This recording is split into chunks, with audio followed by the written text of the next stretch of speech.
Great to see you all. A little bit about me. I'm Julia Leonhardt, and I'm a financial editor at Wirtschaftswoche, which is a German economic magazine. And with me today is Ian Rogers from Ledger, who I will introduce formally in just a minute. Today we'll be diving into a topic that sits right at the core of this industry's future, which is digital ownership, and how it can unlock sustainable long-term growth beyond the crypto-native world. Because let's face it, while Bitcoin has already cracked the 100,000 mark before, mass adoption is still elusive. So the big question is, how does the industry move from early adopters to the mainstream? How does it make digital assets, wallets, and self-custody not only safe and secure, but actually intuitive, relevant, and even desirable for everyday users? And who better to explore these questions with than someone who has helped shape the digital future in more one industry? Please welcome Ian Rogers. Thank you. Former digital officer at LVMH, longtime pioneer in digital music, and now digital chief experience officer at Ledger, where he's working to bring self-custody to the masses. So nice to have you here. Thank you for having me. Hi, everybody. Hi. How many people here have a Ledger? Okay, Wow. so I don't need to tell you what it is. Thank you. That's great to start with, I would say. So let's just get right into the first question. So Ian, like I said before, you had a fascinating career across music, tech, and luxury, from Apple Music to LVMH. But I would really like to know what brought you into the world of digital assets, and maybe more specific, what brought you to Ledger?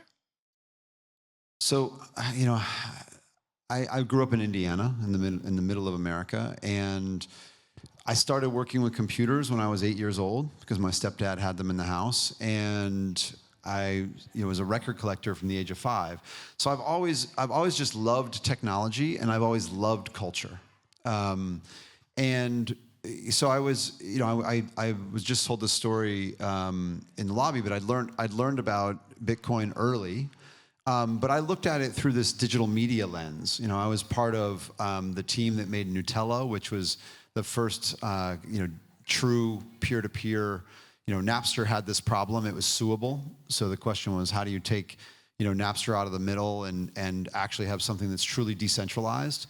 But also, what I saw in that experience was that while you couldn't stop the code, you couldn't build a business on this sort of like foundation of copyright infringement. So when I first saw saw Bitcoin in 2009, 2010 through someone in my office at the time, I said, okay, this is amazing and super interesting. I kind of got it, but I also thought it will be very difficult to build a real business on top of it, because if they can shut down every business associated with kind of peer-to-peer, certainly crypto, which does threaten state sovereignty, could also be squashed. So I didn't buy any. I just kept an eye on it. But then around 2014, 2015, for me, two things happened. One, this Bitcoin thing that I'd been keeping an eye on felt to me big enough that the game theory was on. That was what I saw. The other thing that happened, though, is I moved to Paris and to work for LVMH. And so I spent 20 years in digital music, from Winamp to Yahoo Music to Beats Music, Apple Music, and then in 2015 I moved to Paris, and I met a lot of really boring people in blue sport coats, but I also met a really iconoclastic guy named Pascal Gauthier, who was the first seed investor in this little French company at the time. We're talking 2015, called Ledger. I also met the Podfather, Tony Fadell, who, even though I did Apple Music and he did the iPod, we had never met until we both moved to Paris. Oh, wow. And this became a topic of conversation for Pascal and Tony and I. And so between us, we kind of hatched a plan to come to the topic of the talk for how do you move a company like Ledger from what Tony called B2G, business to geek, to true B2C. Yeah. And that was kind of the notion. So it was, without all of those things piling up, I wouldn't have the experience I have, nor would I be at Ledger. Yeah. But can you like pinpoint a moment, like a turning point? In German we say aha moment, that made you believe in the value of digital ownership? Well, I think, for me, I always felt like it was obvious, to me, like of the internet is this global network. And so, of course, the internet would have its own money. That's almost, and also just, I started building things on the internet in 1990. And I remember, in the late or the mid to late 90s doing my first kind of credit card integration for something, and just how painful that was. I remember when Stripe was a new company, and I immediately saw the need for this company that was going to make payment technology work like what we were used to building in the web world. So to me, like, it always felt natural that the internet would have its own money. I mean, I've always had this notion that, when I'm paying with a credit card at retail, I'm using this technology. I'm paying 3% in America for credit. Mm-hmm. I don't need credit. I need cash. I want digital cash. So to me, it was always sort of this obvious thing. But the aha moment for Tony and me was COVID. Okay. Tony Fidel and his family and my family, we were like pod families during COVID. And so we just wound ourselves up. We were like, it's here. The technology's already here now. Like a lot of the things that was sort of a promise in 2017 was real in 2020 from a pure technology standpoint. And you had $2 trillion in stimulus in the U.S. and $1 trillion in stimulus in.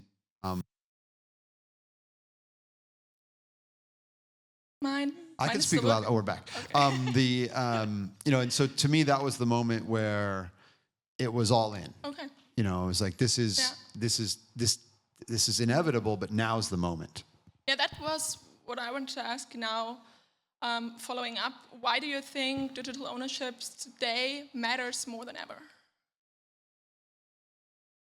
I think the most significant thing that's been said in the public this year is the U.S. SEC Chair Paul Atkins saying that self-custody is a right for Americans.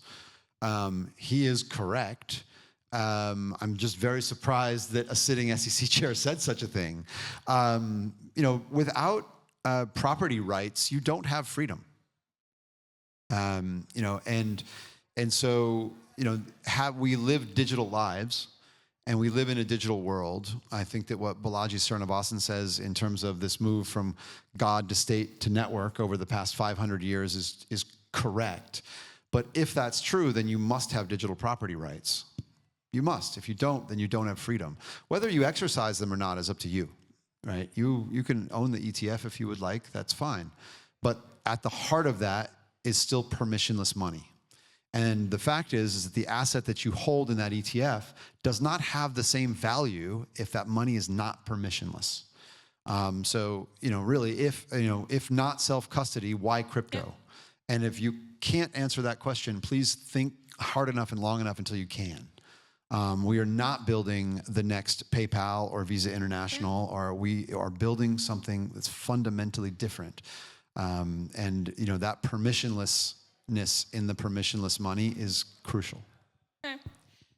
Maybe let's talk a little bit more about mass adaptation and where we are with that right now. We're here at a growth summit, so it's all about how we grow the industry. But realistically, where do you think but the industry is on the path to mass adaptation? Still in the bubble or approaching? I think we are approaching mainstream. I think that what that looks like is maybe not what people thought it looked like in 2021.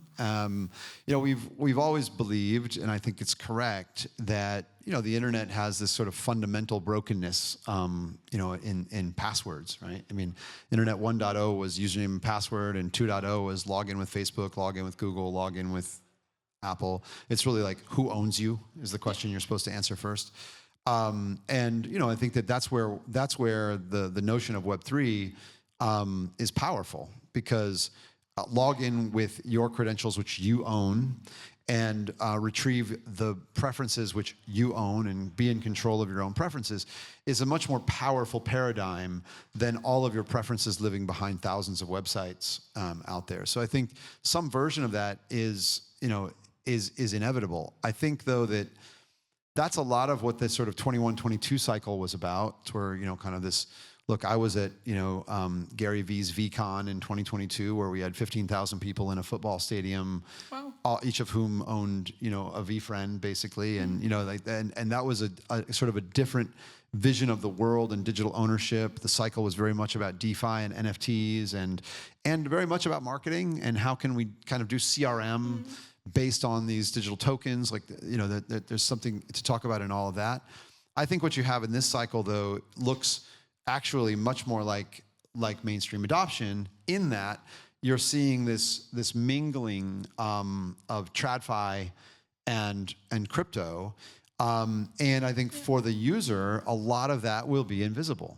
And I think what goes away is the fact that in the US, there's a tax on the merchant of 3% because you're using these credit rails to do what is really just digital cash settlement.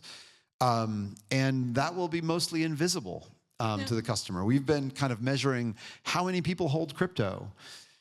I mean, I think that if you start looking further down the line and you say how many people are using crypto rails, that'll be almost, 1-to-1 with how many people have smartphones. Okay, yeah. Right, and that's where I think this gets, really a lot blurrier. And just the fact is that any developer, is probably going to be using crypto rails for the world of digital value. We've already lived through a once in humanity digitization of all information, and now we are living through a once in humanity digitization of all value, and that will start to just become, just like the internet is the way we deal with information, crypto rails will be the way we deal with value. Yeah. But until then, I feel like for many people, crypto is still seen as more of a tool for speculation, while the technology behind it and its potential often take a back seat. From your perspective, what are the biggest barriers today that prevent Web3 products from truly going mainstream? Well, I think, first of all, in terms of speculation, we saw exactly the same thing in the dot-com bubble, right? I mean, you had excitement about the asset class before you had before you had product market fit, right? And all of those ideas from 1999 that were laughed at and listed on fuckedcompany.com are multi-billion-dollar companies today. I was talking with the woman who was the CEO of Instacart, who just went to OpenAI, about this, because I was saying, I remember your business from 1999, and it was laughed at, along with people who were doing long-form video on the internet, et cetera. And now, it's a multi-billion-dollar business, just like people who do long-form video on the internet, right? So I think it's important to keep that contextualization. I think there's always kind of 15 years between when the idea feels inevitable and when it's truly mainstream. So you have to, and we don't build startups for 15 years, time horizons, we build them for 2-year time horizons. So you have to choose the right, steps along the way to get there. I think that's important for all of us. In 1998, we built Winamp. We didn't build Spotify. If we'd have tried to build Spotify, we would have failed, or our cap table would have been upside down or something. But you have to build what's the right thing for, the right thing for the moment.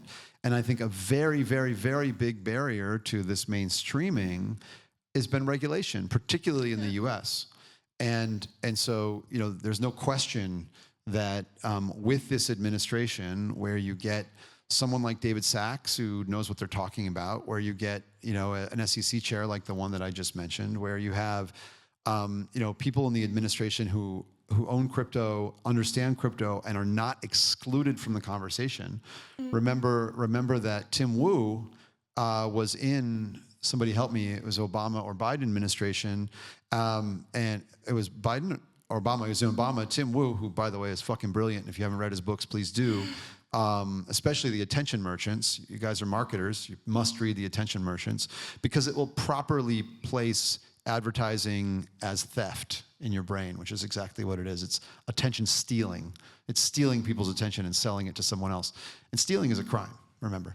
And Tim Wu's books will get you there all the way. But Tim Wu was in the administration, it was intentionally excluded from the conversations because he owned crypto. So it's impossible to like overstate that change. Now, we can be pissed off that Trump has made $1 billion in crypto over the past 9 months, which I think is not helpful for any of us, frankly. But at the same time, again, put that aside and think of the Paul Atkins and the David Sachs, et cetera. Getting a stablecoin bill that allows everyone to play, headed toward market structure. That's the thing to watch. If you want to know what's going to happen with crypto in Q3, Q4, I'm not going to call it. Like I said earlier, I'll never call anything in Washington. I'm not that stupid.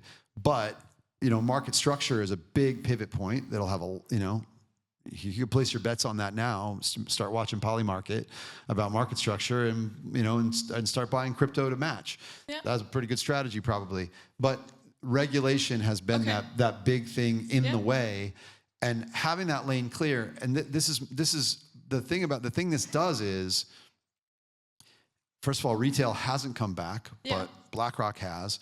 And if you look at what Stripe is doing, getting into the stablecoin game, buying Privy last week, this is people saying the fix is in. We have to build for this. And it's not just crypto companies. It's fintech companies that didn't want to touch crypto because, is it worth the hassle? Like, are we just going to spend a bunch of energy here that goes nowhere? No, now they're saying, okay, the lane is clear. We're going to rip out. We were trying to put a square peg in a round hole using credit and banking rails to build this fintech app. We're done with that. Yeah. We know how to move $1 for less than a penny instantly, and we're gonna do it. Okay, yeah, but maybe still, we all know Bitcoin and stablecoin is also getting more and more important. But where are the everyday use cases that will actually change behavior and attract millions? Well, I think, as you said, you've got this speculative investment class, right?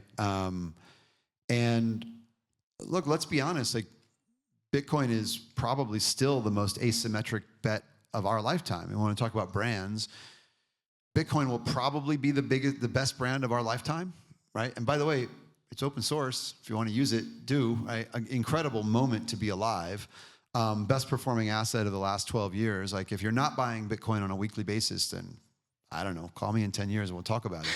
And let's see how that worked out. But so there are on the speculative front, there are interesting things. There are interesting technologies, right? We've got digital gold, we have digital petrol, we have really interesting, what I consider to be equities, right? Teams that you can believe in, right? Whether that's, Solana or Sui or Aptos, you make your decisions just like you make them on your equities, right? But if you believe in teams, there are plenty of bets to place on the speculative front. So I think that's quite real, and to the degree that retail plays with speculative investments, I think they'll play. They'll also play with things like Polymarket, of course, and there's plenty of other things in the crypto casino to play with. I collect digital art, makes sense. I collected records for 45 years, and so it makes sense that I'm a digital art collector today, and I think that. By the way, I think I can make very smart asymmetric bets in digital art that I could never make in the traditional art world, right? That world, we were talking about in the lobby. I might as well trade Forex. There's no asymmetric bets in the traditional art world for me, but there is in the digital art world. But I think that the real thing that we're talking about with mass adoption, the average consumer is not going to know. They're going to tap an app, and the way to put it is this. There's 8 billion people on the planet. There's 6.5 billion smartphones on the planet. Every single person has an app to manage value on their phone. Yeah. Every single person. And that might be a Wells Fargo app, but tomorrow that'll be Revolut, that'll be Robinhood, that'll be Coinbase. They might have more than one. It'll be Ledger. Yeah. And Ledger is an app to manage value on your phone. Maybe I can tap right there. Maybe when you think about Ledger, and you mentioned customers, when you think about Ledger's ideal customers 5 years from now, who are they? Well, I think the great thing to me, Ledger is let's start there. There's 6.5 billion smartphones. Every single smartphone. I don't care. Come on, let's just keep going. Every single smartphone. Do you guys want to hear more of this, or do you want a coffee? If you want coffee, you can get one. We'll have them brought in. Every single one of those smartphones has an app to manage value on it, right? I mean, everyone has an app on their phone that manages value in some way, right? It's your banking app, it's your Ledger app, it's your Robinhood app, etc. So in a way, it's every single person, and Ledger is the best premium way to do it. What I find extraordinary is you've got 3.3 trillion in crypto market cap today. If you press me as like my friend and say, where can I put my crypto? I couldn't name 5 places that I would recommend. That's bananas. Think about that, right? I'll put Ledger at the top of that list for a whole bunch of reasons. Best technology. There's nobody architecturally that's even close. If you simply put as a requirement that the computation must be done in the secure element and you must be able to approve the transaction on a secure screen, everything else goes away. There's not another piece of hardware that'll do it. So then you're left with software wallets. Don't be an idiot, right? If you get targeted, you will get jacked. Or, I mean, unless you're using your software wallet in companion with your Ledger, or a custodian. And then if it's a custodian, cool. You just better be really damn sure you trust them, right? So there's custodians that I trust, for sure. But also, I'll tell you that if you'd asked me in July of 2022 if I trust FTX, I would have said yes. So, take it with a grain of salt. Like this is the world that we live in. So from my perspective, absolutely everyone has an app on their phone that manages value. Ledger will be one of those apps, and it will be the only secure self-custody way to do it. And will that be a premium product? Yes. Will every single person who has a smartphone also have a Ledger? Absolutely not. Will people who know what they're doing and give a shit about security and self-custody, and that's who our customers are from young to old. Okay, before I let you go, because we're already over time, I have one more question. I would really like to know from you, what would be the iPhone moment for Web3? That one product or experience that suddenly brings in millions.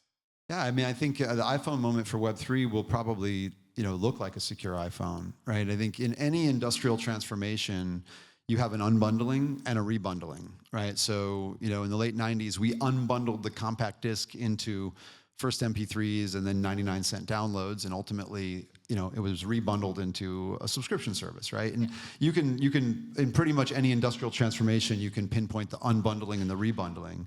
And I think that, we have that today. If you have your Ledger in one hand and your phone in the other, your phone was not designed for security. It was designed for performance, and it's incredible. Phones are incredible. Don't get me wrong. It's just that if I gave you the task of securing $1 billion in a building, and then I said to you, oh, and by the way, I'm going to put a nightclub and a kindergarten and a grocery store in the building, you'd probably go, don't. Can we just work on the building, like on the securing the value? And that's would be like when your phone is trying to protect value. It's that analogy really holds true. The phone is built for performance. It's built for flexibility. It's built to play Candy Crush. It is not built for security. It's just not what it was built for. And so we have these two different devices. Now, of course, it's just hardware. Those two devices, could be in the same thing. It's actually not about the hardware at all. It's much more about the operating system and all of the software that you have between that chip or that secure element and your screen. And so there certainly is, it's just physics. At the end of the day, there is a way to do that. So I think ultimately, we will have those things. But like in many cases, we have different devices for health. We have different devices for music. We have, it actually, there's a lot of sense to be made in having, your enterprise security separate from where you play Candy Crush. I have a Kindle in my bag, and I also have a phone that has the Kindle app, but I prefer to read on the Kindle. Like these, this is not, there will also be specialized hardware. Yeah, super interesting. Thank you for that. think we're at the end of our talk. Thank you so much. I would like to open for any audience questions. Before we do that, I would like to announce again the workshop that is starting right now, the stablecoins workshop.